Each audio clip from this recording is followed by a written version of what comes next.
Duck and Percy enjoy their work at the harbour, pulling and pushing trucks full of cargo to and from the quay. But one morning, the engines were exhausted. The harbour was busier than ever.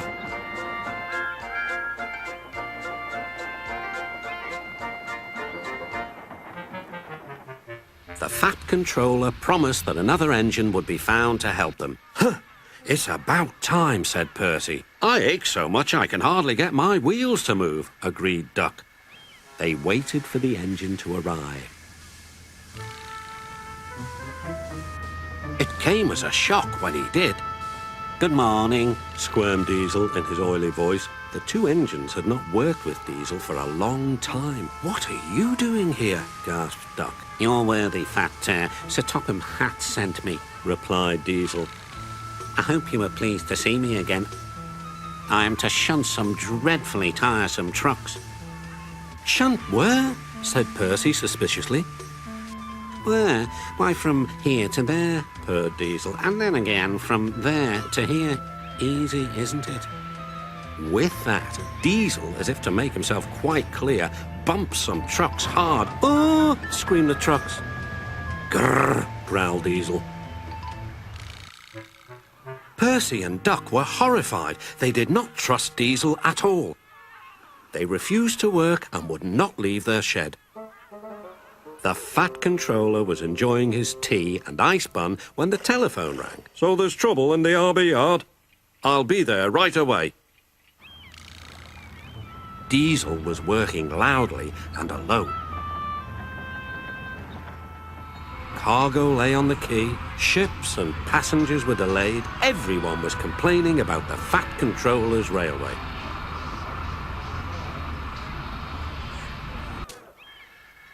Percy and Duck were sulking in their shed. "What's all this?" demanded the Fat Controller. We're on strike, sir," said Percy. "Yes," added Duck.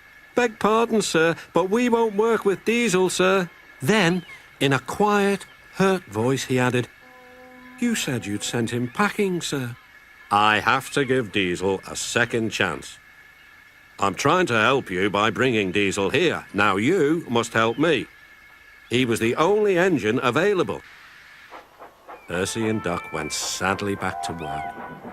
Next morning, things were no better. Diesel's driver had not put his brakes on properly and Diesel started to move. He went bump, straight into Percy. Percy had an awful fright. "Wake up there, Percy," scowled Diesel. "You have work to do." He didn't even say he was sorry to Percy. Later, Diesel bumped the truck so hard that the loads went everywhere. "What will the Fat Controller say?" gasped Percy. "He won't like it," said Duck. "Then who's going to tell him, I wonder?" said Diesel. "Two little goody-goody telltales like you, I suppose." Percy and Duck did not want to be telltales, so they said nothing. Diesel was ruder than ever. Next day, he was shunting trucks full of China clay. He banged the trucks hard into the buffers, but the buffers weren't secure. The silly trucks were sunk. Soon, the Fat Controller heard the news. The trucks were hoisted safely from the sea, but the clay was lost. The Fat Controller spoke severely to Diesel. "The harbourmaster has told me everything. Things worked much better here before you arrived. I shall not be inviting you back. Now, Duck and Percy, I hope you won't mind having to handle the work by yourselves again." "Oh, no, sir. Yes, please, sir," replied the engines. Whistling cheerfully, they puffed back to work, while Diesel sulked slowly away.